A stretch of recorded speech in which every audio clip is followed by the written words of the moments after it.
Salut tout le monde! Pour la 100e fois dans l'histoire, les halls d'exposition de Brussels Expo formeront le décor du Brussels Motor Show. 95% des marques sont présentes et participent donc au salon automobile d'Europe le plus important. Mais nous nous concentrons sur les nouveautés chez les utilitaires légers. On y va!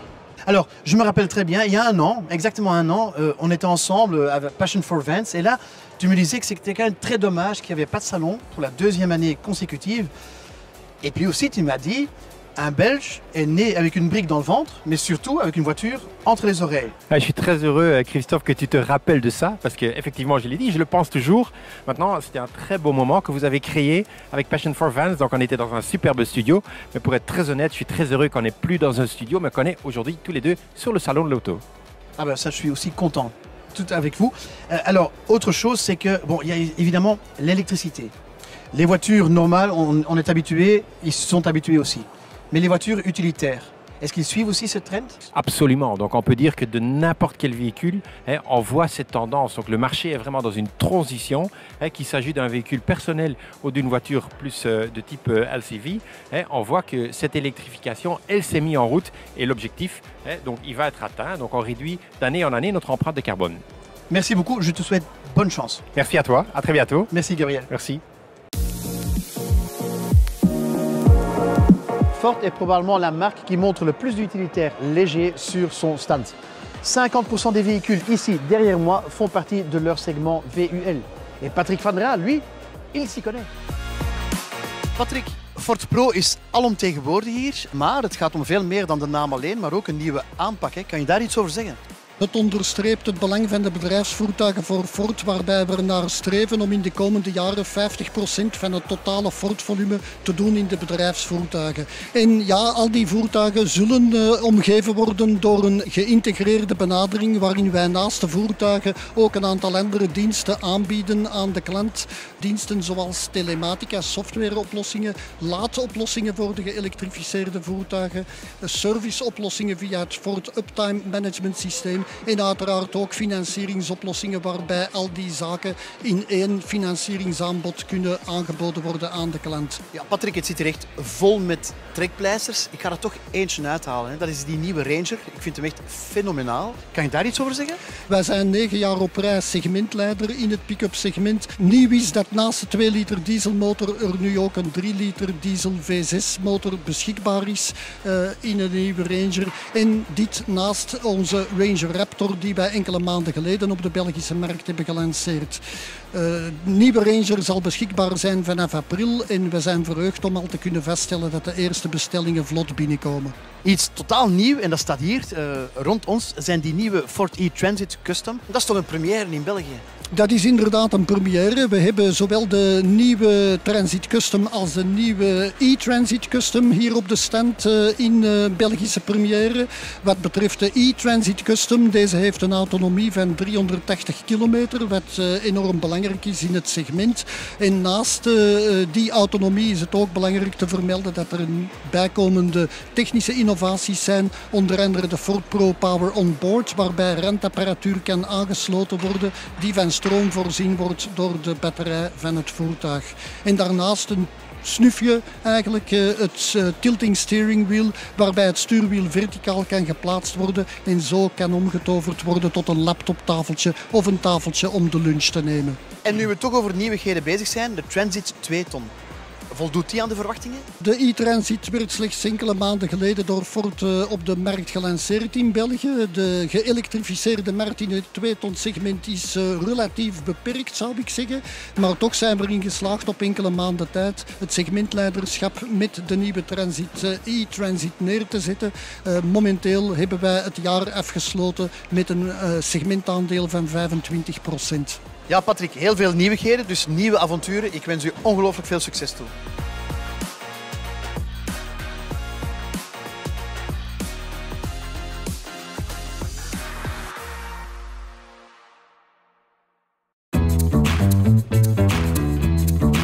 Sur le stand de Volkswagen Commercial Vehicles, on se réjouit tout particulièrement de la première de l'ID Bus Cargo et de l'Amarok. Et c'est tout simplement le directeur général de Volkswagen Commercial Vehicles qui nous en parlera. Mon cher Philippe, il faut être honnête, ici, c'est vraiment les utilitaires qui sont les vedettes du jour. Hein. C'est incroyable. C'est rempli d'utilitaires. Elles sont vraiment formidables. Et en plus, plus particulièrement en ce qui me concerne, l'ID-Bus Cargo que j'adore vraiment. Un modèle phénoménal, rempli de technologies super modernes aussi. Et en plus, 100% électrique. Incroyable. Most Loved Van 2022 et en plus International Van of the Year 2023. Qu'est-ce que ce fourgon a comme qualité? Ben, si on parle de fourgon moderne, Oui. on parle d'une propulsion électrique, un volume de charge assez considérable et bien sûr aussi une autonomie suffisante. Et là, l'ID-Bus Cargo a tout pour plaire, avec un espace jusqu'à 4 mètres cubes, un chargement de 650 kg, la possibilité de mettre 2 europalettes, un attelage jusqu'à 1 tonne, et tout ça avec une autonomie de 420 km et un atout quand même très spécifique, c'est le rayon de braquage du véhicule qui est aussi grand qu'une Volkswagen Golf. Alors en termes de maniabilité en ville, ça c'est quand même très important. Un fourgon rempli de qualité, évidemment. C'est quoi, tout compte fait, le public cible? Bien, de toute façon, le public professionnel qui cherche quand même un véhicule avec un design particulier, je dirais même iconique. En fait, le ID-Bus Cargo est pour toute mobilité professionnelle et durable. En parlant de véhicules iconiques, parlons maintenant du Volkswagen Amarok, qui est quand même un pick-up incroyable qu'on connaît très bien évidemment, qui a beaucoup de qualité aussi bien sur la route que off-road. Que pouvez-vous en dire en plus? Le Volkswagen Amarok est un vrai outil de travail. C'est un véhicule très capable en tout terrain. Derrière sa double cabine, dans sa benne, il y a possibilité d'accueillir une europalette, de charger jusqu'à 1000 kg et aussi pour tirer des remorques jusqu'à 3,5 tonnes. Et ça, c'est quand même très important pour ce cible-là. Tout cela, bien sûr, en tout confort et sécurité, comme on le connaît chez Volkswagen Commercial Vehicles. Alors, on parle d'utilitaire, donc on parle aussi du transporteur, on parle du caddie, du crafter aussi. Il y a encore de nouveautés? Eh bien, chez Volkswagen, on a été bien gâtés de nouveautés. Et notre secteur, les nouveautés, c'est important, c'est essentiel, je dirais même. Et oui, on va encore sortir un multivan en double cabine. Et il y aura encore, vers fin de l'année, des autres nouveautés, mais là, je ne peux encore rien dévoiler. Mais j'invite le public chez nos spécialistes. Et nos spécialistes sont les Van Centers. Et là, ils peuvent découvrir nos actions salon, qui sont très attirantes. Mais aussi, actuellement, on offre 5 ans de garantie sur notre gamme. Il y a quand même un Philippe très mystérieux, mais quand même, merci beaucoup pour une explication super claire. Je vous souhaite bonne chance. Merci bien. Cette année, au Salon de l'Auto, c'est l'électrique qui est au centre de l'attention. Mais dans le secteur du transport, on mise aussi sur d'autres alternatives de motorisation. Et c'est ainsi que nous avons assisté à un événement passionnant. De plus en plus populaire ces dernières années, le gaz naturel a subi de fortes fluctuations de prix en 2022. Les perspectives sont heureusement meilleures, d'autant que le bio-LNG arrive avec une solution encore plus écologique. Met betrekking tot de productie van bio-LNG in België hebben wij inderdaad een project op stapel staan. Dus in het kader van de duurzame ontwikkelingsdoelstellingen van de Europese Unie en van de United Nations gaan wij dus bio-LNG inderdaad produceren in België. Het gaat over een installatie die we in Genenhoven zullen plaatsen. It's quite unpredictable. It started all very clear and all well in 2010 when we launched the LNG Blue Corridor. But today, of course, there's a political debate on zero-emission vehicles and phasing out the combustion engine.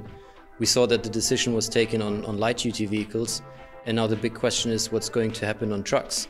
And the European Commission is currently reviewing the CO2 regulation for heavy-duty vehicles, and that will be the moment where we will see. De laatste jaren, de laatste tijd nu, is het inderdaad, zeker met de gasprijzen die inderdaad sky high gaan, is het inderdaad een heel moeilijke periode momenteel voor met gas te blijven rijden.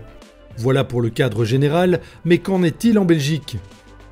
Bon, le LNG représente actuellement à peu près 1000 camions LNG, et il y a également 22 ou 23 stations LNG qui tournent aujourd'hui en Belgique. Bio-LNG est déjà une réalité en Belgique grâce au système mis au point au terminal de Zeebrugge. On peut déjà délivrer du bio-GNL. Mais on est encore loin de la coupe aux lèvres. Il faut de la production de bio-GNL en Belgique, et des projets sont sur la table, vont se développer dans les prochaines années. Donc il y aura du bio-GNL produit en Belgique en abondance dans les prochaines années. Produit à partir de sources renouvelables, le bio-LNG est promis à un bel avenir. La bonne nouvelle, c'est qu'il sera aussi produit localement, et cela va certainement donner un coup de boost à toute la filière gaz dans le transport. At the moment, the prices are of course hitting the industry very, very hard, and for a transport operator, it's the TSO. As long as there's transport demand, I would say there is a role for LNG, and it's particularly for heavy-duty vehicles, long distances, heavy cargo. Bio-LNG en CNG zal zeker een boost geven, aangezien het een cleanere en properere gasvorm is, die daar ook CO2-neutraal is. L'avenir du LNG dans le transport routier est donc assuré, et cela va rassurer les transporteurs qui utilisent déjà aujourd'hui ce carburant plus respectueux de l'environnement. Le prix du bio-GNL aujourd'hui, il est 60% moins cher que le prix du CNG ou du LNG classique, donc c'est une bonne nouvelle, et on pense que ce prix va rester bas dans les années à venir. Ja, wij blijven geloven in LNG. We hebben ook een nieuwe bestelling gedaan van 18 voertuigen LNG. Dus we blijven erin geloven, zeker op lange termijn, omdat inderdaad de prijs, denk ik, in de komende jaren toch wel weer zal dalen. Maxus nous présente 3 premières Belges lors de ce salon. Outre le premier véhicule de tourisme électrique, il y en a encore 2 dans le segment plus lourd, notamment le pick-up truck T90 EV et aussi le Electric Light Truck. Faisons connaissance ensemble. Je weet dat pick-ups het imago hebben om sterk vervuilend te zijn voor het milieu. Met onze T91 pick-up die volledig elektrisch is aangedreven, hebben wij een voertuig, een pick-up die doet wat hij moet doen en die bovendien 0 gram CO2 uitstoot. Oké, dat klinkt super veelbelovend, maar wat met de prijs, wat met de leveringstermijn bijvoorbeeld? De catalogusprijs van onze pick-up bedraagt €54.990. Die is vanaf vandaag bestelbaar en vanaf maart leverbaar in de showroom. Oké, dat klinkt allemaal super positief. Laten we even verder gaan. Niet hier in de salon zelf, maar hier buiten hebben jullie zo'n Electric Light Truck staan. Wat zijn daar de specificaties van? Onze Electric Light Truck beschikt over een batterijpakket van maar liefst 128 kilowattuur. Heeft een totale massa van 7500 kilogram, een laadvermogen van maar liefst 4300 kilogram en een range tussen de 219 en 412 kilometer. Hij is standaard uitgerust met de meest belangrijkste veiligheidsopties en bovendien beschikt hij standaard over een ePTO. Oké, en het woord truck is gevallen, dus ik ga toch de vraag stellen natuurlijk. Gaan jullie nu bezighouden niet alleen met het bedrijfsvoertuig, maar ook met het zwaargewicht, de trucks? Uiteraard, dat klopt. In het zwaardere, maar dan het licht zwaardere segment, zullen wij de voertuig gaan commercialiseren. Wij zijn binnen Maxus bezig met optimalisatie en uitbreiding van ons netwerk. Enerzijds hebben wij bestaande partners die beschikken over de nodige know-how om dit voertuig te commercialiseren. Maar we hebben ook nieuwe partners die wij onder contract zullen zetten en die over de nodige know-how zullen beschikken om het voertuig dan te commercialiseren. Ja, ik hoor hier een ongelooflijke fiere Guy, en terecht natuurlijk. Ik wens u ongelooflijk veel succes toe, Guy. Ja, daarvoor bedankt. Dank u wel. Renault n'est pas que le leader du marché des utilitaires légers en Belgique, mais c'est aussi un précurseur en matière de motorisation électrique. Et ça s'est traduit dans une gamme de camionnettes entièrement électriques. Ce n'est donc pas une surprise que Renault a pour nous une première électrique aujourd'hui. L'attention se tourne évidemment vers le Traffic Van E-Tech 100% électrique qui sera commercialisé dans les prochains mois, si je me trompe, c'est juste? C'est juste. Alors Traffic Van E-Tech 100% électrique va continuer d'offrir les meilleures options en termes de longueur, de modularité ou de personnalisation des rangements pour les fourgons. Le véhicule va aussi avoir en équipement de base un chargeur qui pourra faire de l'AC 7 kW ou du 22 kW triphasé pour les charges accélérées sur borne publique. public, ce qui signifie que l'utilisateur pourra vraiment faire sa recharge à la borne où il se trouvera. D'accord, donc c'est vraiment un véhicule mais super complet. Il y a aussi évidemment le Kangoo Van E-Tech 100% électrique en version L2 si je me trompe. C'est bien ça. Celui-là par contre il sera commercialisé dans le mois de février. Tout à fait, en longueur 2. Donc le L2, qui est la version longue, arrivera en Belgique en février. Le L1 existe déjà. Alors le L2 bénéficiera d'une charge utile de 800 kg. Il aura le meilleur volume de chargement, à savoir 4,3 m3 et 4,9 m3 avec la cloison pivotée. Il aura aussi une masse tractable de 1500 kg qui est vraiment au-dessus de la concurrence. Mais Kangoo Van E-Tech 100% électrique, c'est aussi une autonomie pouvant aller jusqu'à 300 km en cycle WLTP. Une autre nouveauté, ce sera donc dans le Renault Master, une nouvelle batterie, 52 kWh et donc une autonomie de 200 km. Est-ce que maintenant on a parcouru toutes les nouveautés de 2023? Alors presque, on aura encore l'arrivée du L2 de Kangoo Van version thermique. Alors c'est pas uniquement une version allongée, c'est vraiment une carrosserie spécifique. Elle aura d'ailleurs la porte coulissante la plus large du segment et le train arrière qui sera spécifique pour supporter jusqu'à 1 tonne de charge utile. Et c'est vraiment ces développements spécifiques qui expliquent aussi son lancement décalé. Plein de nouveautés chez Renault. Tout à fait. Voilà, bon, Jessica, moi je vous souhaite bonne chance évidemment. Merci et beaucoup. Merci beaucoup pour cette conversation intéressante. Merci à vous. Horen zien en ervaren. Dat moeten de mensen bij Iveco hebben gedacht om hun klanten een interessante rijervaring met de e-Daily te bieden. Wij gingen alvast heel graag een dag mee op stap. Nous avons aujourd'hui et les jours qui vont venir les e-Daily Dealer Tour. Nous présentons ensemble avec nos concessionnaires officiellement le Daily en version électrique. Nous pouvons tester les véhicules dans des conditions réelles de circulation et d'utilisation du véhicule. Ce qui fait que l'e-Daily est tellement unique sur le marché, c'est qu'il a une construction modulaire. C'est une carrosserie ou une superstructure qui est boulonnée sur un châssis poutrelle de type camion, comme le Daily dans sa version moteur diesel. Et nous l'avons également donc uniquement en véhicule propulsion. C'est un véhicule qui permet également de tirer sur toute la gamme. À partir du plus petit Daily 3,5 tonnes, on peut déjà tirer une remorque de 3,5 tonnes, ce qui est vraiment unique sur le marché. Le véhicule est également disponible jusqu'à 3 batteries, 1 à 3 batteries, garantissant une autonomie jusqu'à 300 km en conditions réelles. Et ceci alimenté par un moteur électrique de 140 kW. Les réactions sont extrêmement positives, les gens sont surpris. Tout d'abord surpris pour les personnes qui n'ont jamais roulé avec un véhicule électrique, c'est le silence de fonctionnement. Le véhicule n'a aucune vibration, on n'entend pas le moteur quand on conduit. D'ailleurs, pour prévenir les piétons, on a un système qui les prévient à basse vitesse pour la sécurité, c'est tout à fait normal. Et puis alors, c'est le couple disponible et la facilité d'utilisation du véhicule.